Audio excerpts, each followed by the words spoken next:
দেশ, ইনকিলাব ইনকিলাব, মুজিববাদ মুজিববাদ। গোপালগঞ্জের মাটিতে দাঁড়িয়ে আমরা তীব্র কণ্ঠে ঘোষণা করছি মুজিববাদ মুজিববাদ, মুজিববাদ মুজিববাদ। গোপালগঞ্জের আকাশ চেনে রাখো, মাটি চেনে রাখো, মানুষ চেনে রাখো, মুজিববাদ মুজিববাদ, মুজিববাদ মুজিববাদ।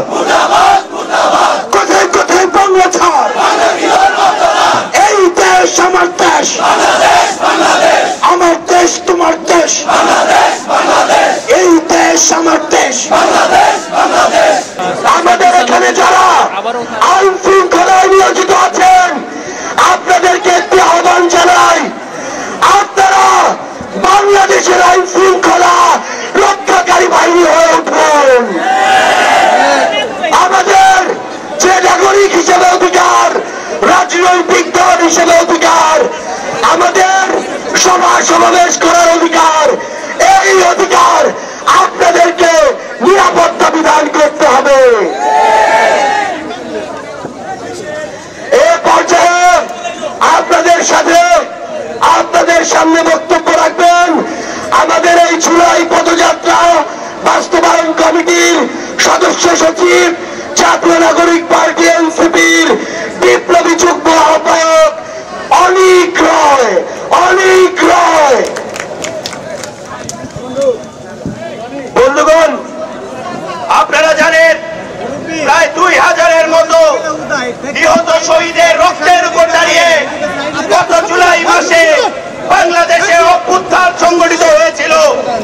আজকে এই অভ্যুত্থানের 1 বছরের মাথায় যখন আমরা পদযাত্রায় নেমেছি, তখন এই গোপালগঞ্জে আমাদের এই সমাবেশকে আটকানোর জন্য সকল প্রকার ষড়যন্ত্র সেই নিষিদ্ধ সংগঠন আওয়ামী লীগ এবং ছাত্রলীগের পক্ষ থেকে করা হয়েছে। বন্ধুগণ, আমরা একটি কথা স্পষ্ট করে বলতে চাই, এই যে রাজনীতি, এলাকার রাজনীতি, এই এলাকার রাজনীতি আমাদের শেখাতে আসবেন না। এই গোপালগঞ্জ বাংলাদেশের বাইরের কোন জায়গা না। এই গোপালগঞ্জ বাংলাদেশের যে 2000 শহীদ নিহত হয়েছে, এই গোপালগঞ্জ তাদের। ফলে আমাদেরকে আটকানোর কোন চেষ্টা করবেন না, কারণ আপনারা এখানেও হারবেন। আর আমাদের উপর যদি কোন হামলা বা পদযাত্রায় যা হয়েছে, এই মুজিববাদের যে কবর, সেই কবর এই অঞ্চলে রচিত হবে এবং এই গোপালগঞ্জ থেকে আওয়ামী লীগের নিশ্চিহ্ন হওয়া শুরু হবে এবং এর নেতৃত্ব দিবে এই গণঅভ্যুত্থানের সেনানীরা। বন্ধুরা, আমরা একটি ইনসাফের বাংলাদেশ চাই, একটি ন্যায়ের বাংলাদেশ চাই। এই বাংলাদেশ গড়ে তোলার জন্য আমাদের সামনের লড়াই, এবং আজকে গোপালগঞ্জের এই ঘটনা আমাদেরকে এই লড়াইকে আরো কয়েকশো গুণ বেগবান করবে। একটি ইনসাফের বাংলাদেশ, একটি সাম্যের বাংলাদেশ, একটি মানবিক মর্যাদার বাংলাদেশ, এই বাংলাদেশ গড়ে তোলার জন্য এই গোপালগঞ্জের বিপ্লবী ভাইয়েরাও আমাদের সাথে আছে এবং তারাও আমাদের সাথে থাকবে। ফলে বন্ধুরা, আমাদের ভয় পাওয়ার কিছু নেই, আমাদের হতাশ হওয়ার কিছু নেই, কিন্তু আমাদের জয় করার আছে সারা বিশ্ব। এবং আমরা বাংলাদেশের মানুষকে এই সাম্য এবং একটি ইনসাফের বাংলাদেশ বানানোর জন্য একসাথে লড়াই করব। আবারও গোপালগঞ্জের যে সাহসী ভাইয়েরা আজকে এখানে উপস্থিত হয়েছেন, যারা আমাদের কথা শুনছেন, তাদের সবাইকে বলবো এনসিপির সাথে যোগ দিন, এই লড়াইয়ে যোগ দিন। এই আওয়ামী লীগ এটি ভারতের দল যে পালিয়েছে ভারতে, তার কথা শুনে নিজের জীবন এবং নিজের পরিবারের জীবন ঝুঁকিতে ফেলাবেন না। সবাই বাংলাদেশ, সামনের যে বাংলাদেশ, সেই বাংলাদেশের পথে হাঁটুন, এনসিপির সাথে থাকুন। এবং আমরাও বলতে চাই, যতদিন এই নিষিদ্ধ গোষ্ঠী ছাত্রলীগ এবং আওয়ামী লীগ রাস্তায় কাজ করবে, যতদিন পর্যন্ত মানুষকে উপর অত্যাচার এবং নিপীড়ন চালাবে, আমরা মাঠে থাকবো এবং আমাদের লড়াই চালিয়ে যাব। আজকে অনেকেই আমাদের বলেছিল গোপালগঞ্জ যাবেন না, গোপালগঞ্জে আপনাদের উপর হামলা হবে, কিন্তু দেখুন সবাই গোপালগঞ্জে দাঁড়ানো। আমরা ভয় পাই নাই এবং আমরা সামনেও ভয় পাবো না। আবারও সবাইকে আমার পার্টি জাতীয় নাগরিক পার্টির পক্ষ থেকে শুভেচ্ছা জানিয়ে বক্তব্য এখানে শেষ করছি। ইনকিলাব জিন্দাবাদ। সংগ্রামী সহযোদ্ধারা, বাংলাদেশের অন্যতম জেলা এই গোপালগঞ্জ। এই জেলা কি কোনো ব্যক্তির কাছে বর্গা দেয়া? এই জেলা কি কোনো পরিবারের কাছে বর্গা দেয়া? এই জেলা কি কোনো দলের কাছে বর্গা দেয়া? তাহলে গোপালগঞ্জ সবসময় মাথা উঁচু করে থাকবে। কিন্তু কেউ যদি কোনো ব্যক্তি, দল আর কোন পরিবারকে সামনে রেখে এই গোপালগঞ্জকে বর্গা দিতে চায়, আমরা ঐক্যবদ্ধ ভাবে তাদের প্রতিহত করব।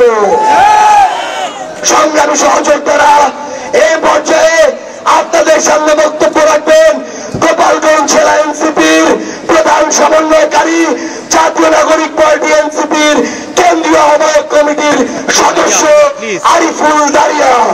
আরিফুল দারিয়া। আসসালামু আলাইকুম ওয়া রাহমাতুল্লাহ। প্রিয় গোপালগঞ্জবাসী, আপনারা দেখেছেন আমাদের সারা দেশব্যাপী যে জুলাই পদযাত্রার কর্মসূচি, পূর্ব ঘোষিত কর্মসূচি ছিল, তারই ধারাবাহিক কর্মসূচিতে আজকে আমরা গোপালগঞ্জে জুলাই পদযাত্রার প্রস্তুতিতে ছিলাম।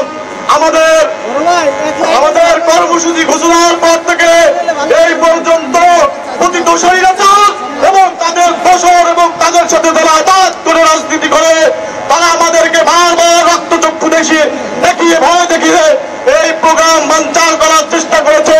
আপনারা দেখেছেন আমাদের লড়াইয়ের স্পিয়া, আমাদের কর্মী, আমাদের সমর্থক, আমাদের নেতৃবৃন্দ লড়াই করে আমরা আজকে এখানে কর্মসূচি বাস্তবায়ন করেছি। আমরা পতিত স্বৈরাচার এবং তাদের দোসরদের হুঁশিয়ার করে বলে দিতে চাই, আমাদেরকে রক্তচক্ষু দেখালেন না। গোপালগঞ্জের রাজনীতি করতে এসেছি। এই গোপালগঞ্জের নিপীড়িত, নিগৃহীত, বঞ্চিত মানুষের অধিকার আদায় করার জন্য। আমরা এখানে মাফিয়া তন্ত্র কায়েম করতে আসি নাই, লুটপাট করতে আসি নাই। আমরা এই পরিবারতান্ত্রিক লুটপাটের তলে ছায়ায় যারা চাপা ছিল, যারা উন্নয়নের কোন ছোঁয়া পায় নাই, যারা কোনো নাগরিক অধিকার পায় নাই, যাদেরকে জিম্মি করে, যাদেরকে দাস করে দেশে তারা লুটপাট করেছে, তাদের এই লুটপাটের কবল রচনা করার জন্য আমরা এখানে এসেছি। আমাদেরকে যারা আজকে রক্তচক্ষু দেখালেন, আপনাদেরকে হুঁশিয়ার করে দিতে চাই, শান্তিপূর্ণ রাজনীতি করতে এসেছি, জনগণের রাজনীতি করতে এসেছি, মানবতার রাজনীতি করতে এসেছি।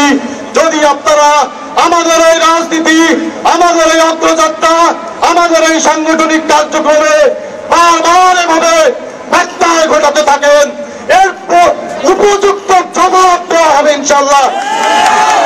এই গোপালগঞ্জে কোন সংগঠন আছে? এই বিপ্লবীদের কোন সংগঠন আছে? এই সংগ্রামীদের কোন সংগঠন আছে? এই জুলাইয়ের কোন সংগঠন আছে? সেই দল, সেই দল বিপ্লবে, সংগ্রামে, ছাত্রের, জনতার, বিপ্লবে, শ্রমিকের, কৃষকের, জনতার, শিক্ষক, ছাত্র, মজদুর, আলেমের, জনগণ, সবার সংগঠন বাংলাদেশ জাতীয় নাগরিক পার্টি এনসিপির পক্ষ থেকে গোপালগঞ্জ সর্বস্তরের জনগণকে আমাদের সাথে থাকার আহ্বান জানিয়ে আমি আমার বক্তব্য শেষ করছি।